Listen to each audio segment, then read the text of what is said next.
everyone, welcome back. My name is Morgan. This is my channel, Pisces Paperbacks, and today is the first of my 2020 wrap-up videos, and I'm going to be talking about my worst / least favorite books of 2020. Before we get into the negativity, I just wanted to show off this scarf that I made. I've taught myself with YouTube videos how to knit, and I basically spent the past 5 days not reading and just making this scarf, and I'm very proud of it, so I wanted to show it off. Okay, so worst books of the year, I have my list right here. I fortunately did not have 10 books that I disliked enough to want to specifically talk about them. So in this video, you're going to be getting my 7 least favorite books of the year and then 2 books that I DNF'd because I was disliking them. I've DNF'd more than 2 books this year, but the rest were for, I mean, it wasn't that many, but the other ones were for, because I was bored. Not because the book was doing anything wrong, but it just wasn't for me. These are 2 books that I specifically stopped reading due to negative feelings towards the book, and that's why I'm including them in here. The first of the 2 books that I DNF'd was Atonement by Iain McEwan. This is a World War II era historical fiction taking place in England, and half the book takes place over this one day, and then the second half kind of follows these characters for the rest of their lives after this huge event or thing happens at the end of this one day. And I got probably 30% in. I wasn't having fun reading it, but also I knew that something terrible was going to happen. And the anxiety of knowing that something terrible was going to happen and also not really liking the writing was just too much for me. It was like painful to read. So I put it down. I'm planning on unhauling it, but I haven't been able to take my books somewhere to donate yet, so I still have it. The other book I DNF'd was, and I kind of feel bad mentioning it because I literally got like 45 minutes into the audiobook maybe, and that was Untamed by Glennon Doyle. This is a memoir. I only got, like I said, 40 minutes maybe into this audiobook, and I just found her so condescending in just the way she was speaking. I don't know if it was maybe I just didn't like the sound of her voice, and if I had read the book physically, it wouldn't have been as bad. I was just like at work listening to it, like so annoyed. So I decided to cut that one off. Okay, so finally into the books that I actually finished reading. Number 7 on the list is The Luminous Dead by Starling. This is a sci-fi horror novel where the main character, whose name I don't remember, goes into these caverns on like a planet that humans had colonized, and she was doing this mission, and instead of having a team of handlers, she only had this one woman named M, and it's kind of like about isolation and can you trust someone and who is M and what does she want. And for some reason, again, I just found the author's voice very mismatched from the tone of the book, which sounds kind of weird to say, but the words and the sentences of the book and the atmosphere of the book was this like dark, gritty, like kind of almost grungy feeling, and the narrator had a very like light, airy, pretty voice. And I'm sure if I read another book that was narrated by her, it'd be totally fine, but this is like the only time this has ever happened to me where the narrator's voice, unfortunately, was the reason. I just kept getting taken out of the story. I wasn't enjoying it, and then the story itself I unfortunately didn't love, so I gave that book 2 stars, but when I think about it, I just get annoyed. Number 6 is Sex and Sexuality in Stuart, Britain by Andrea Zuvich, I believe. This was a nonfiction historical book that I got as an ARC from NetGalley because I was kind of getting back into reading advanced copies. Anyway, I gave it 2 stars because I do feel that the author set out with specific intentions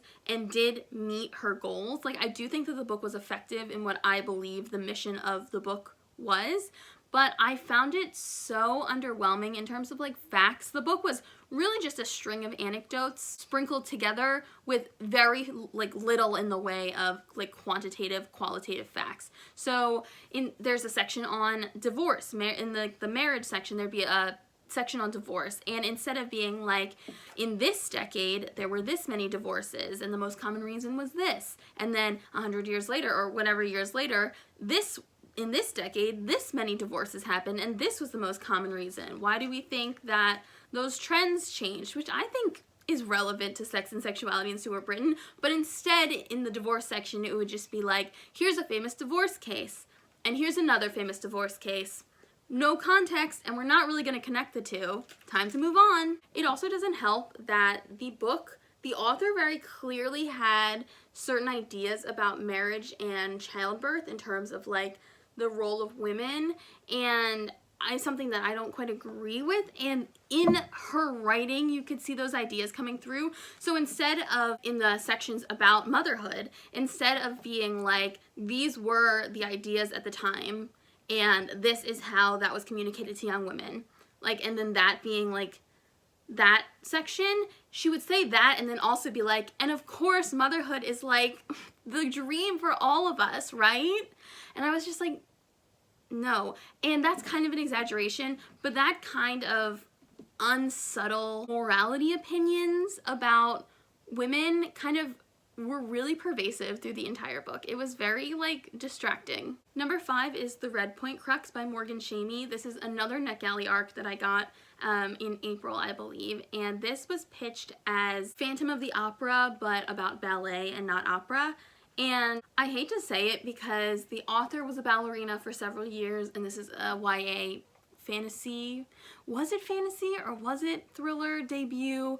But it was truly one of the most hot mess books I have ever read. I was trying so hard as I was reading this to like go back and see if I missed things and like try to follow through on different subplots and different character arcs. And when I tell you, I could not describe what happened in this book. Gun to my head, I'm telling you the truth. Like, truly nothing made sense.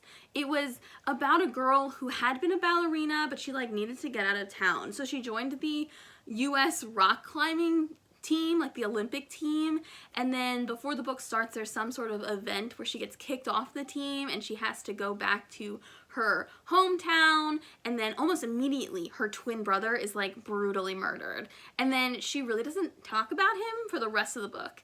And then the owner of the theater where the ballet company performs is like a 19-year-old kid who's trying to run it because his parents like ran off somewhere after losing all their money. And there's like kind of a thing in the beginning where she dies, like the rock climber girl, and then she gets brought back to life by this person who ends up being like the equivalent of the Phantom.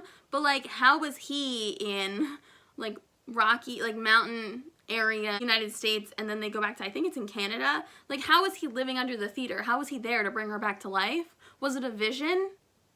It was such a mess. It was so messy and badly written, and all the characters were bad, and I feel bad about it because I was unfortunately that book's first 1-star review.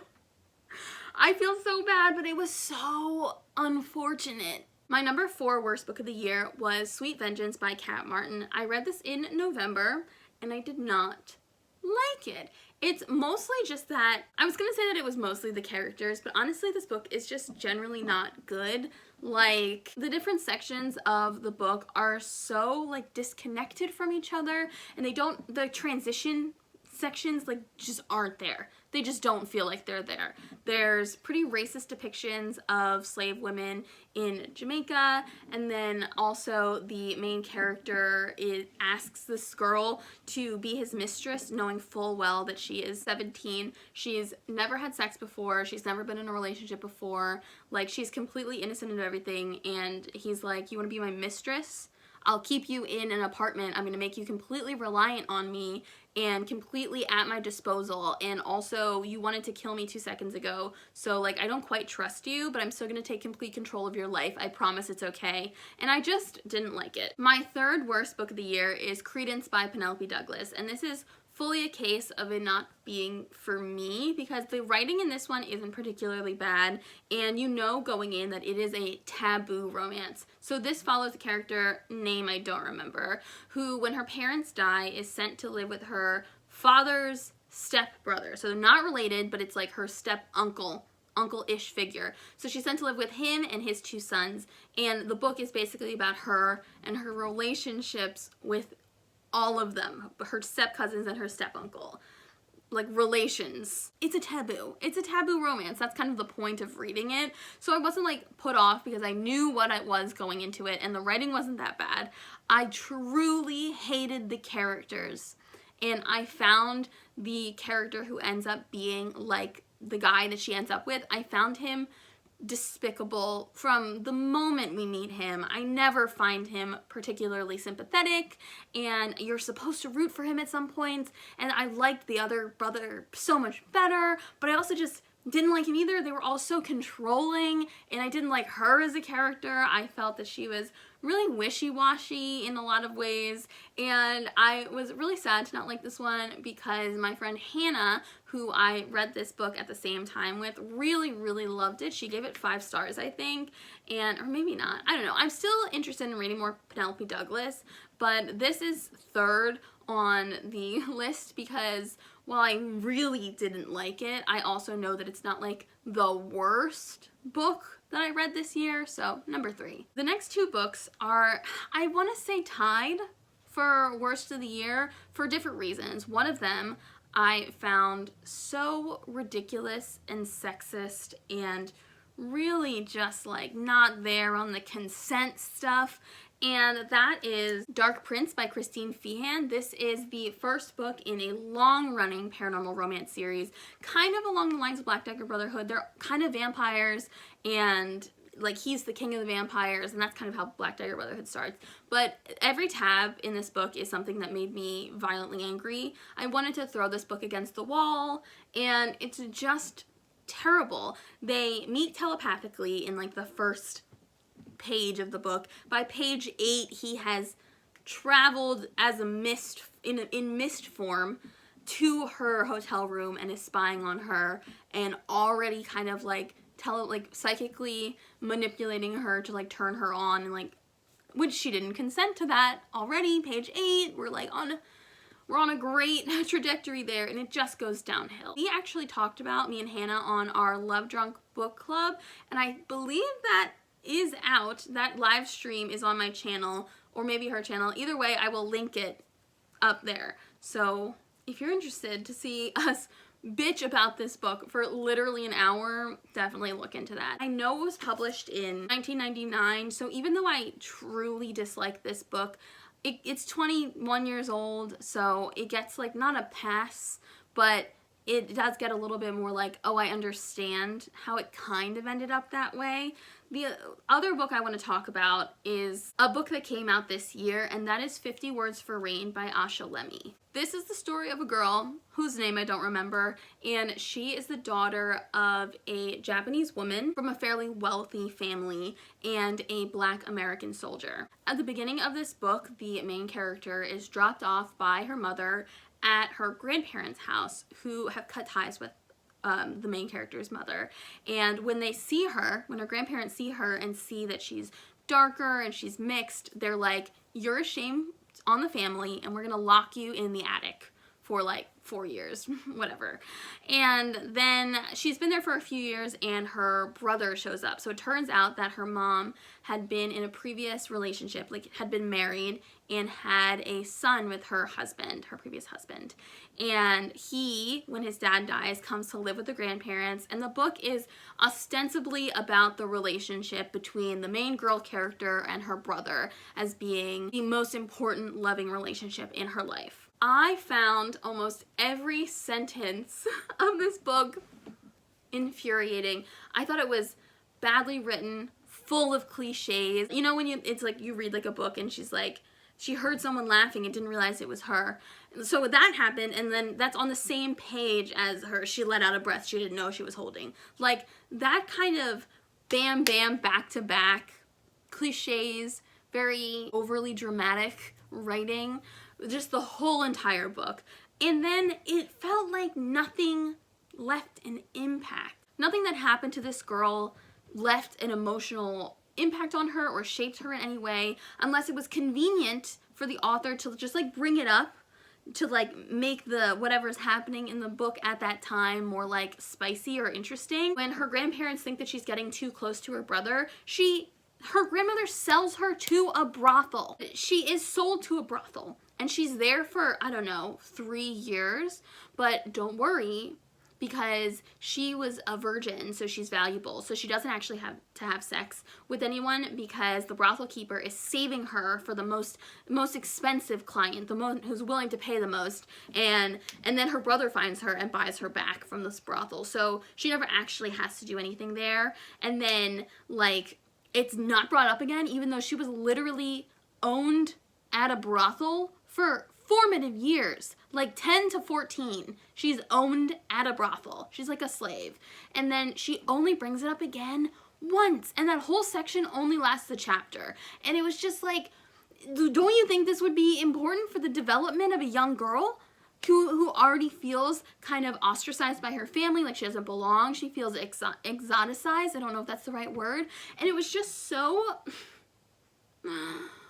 I'm getting like heated, and I truly just hate listened to this book, and I feel so bad about it. It is a debut. It was picked up as like the book club book for like some news stations and stuff. It's got a lot of really good press. It was on like an anticipated releases list at my library. That's why I put the audiobook on hold, and I was excited because it was about not like a Western culture, and I was like, oh, I'm trying to read more historical fiction, and I just, oh my god, the whole book, I was like, this is just so boring and terrible. And I haven't heard anyone talk about it, so I don't know if anybody's reading it, and honestly, good. I don't want you to have to read this one. I don't want you to have to do this. Okay, so those are all 7 books this year that I just like didn't really like, unfortunately, plus 2 books that I specifically DNF'd because I disliked something and not just because I was bored or it wasn't for me. And I feel like I got a lot of good ranting energy out right here. I feel like we really had a catharsis, got it out of my system, and I can enter the new year with all of that off of my shoulders. So I hope you enjoyed this video. Let me know in the comments what your least favorite book of the year was, because I love to complain and I love hearing other people complain. It's like a favorite hobby of mine. And then also let me know if you've read any of the books that I read that I was complaining about in this video, and if you liked them, please tell me why. Alright guys, I will see you in 2 days with my favorite books of the year. Bye!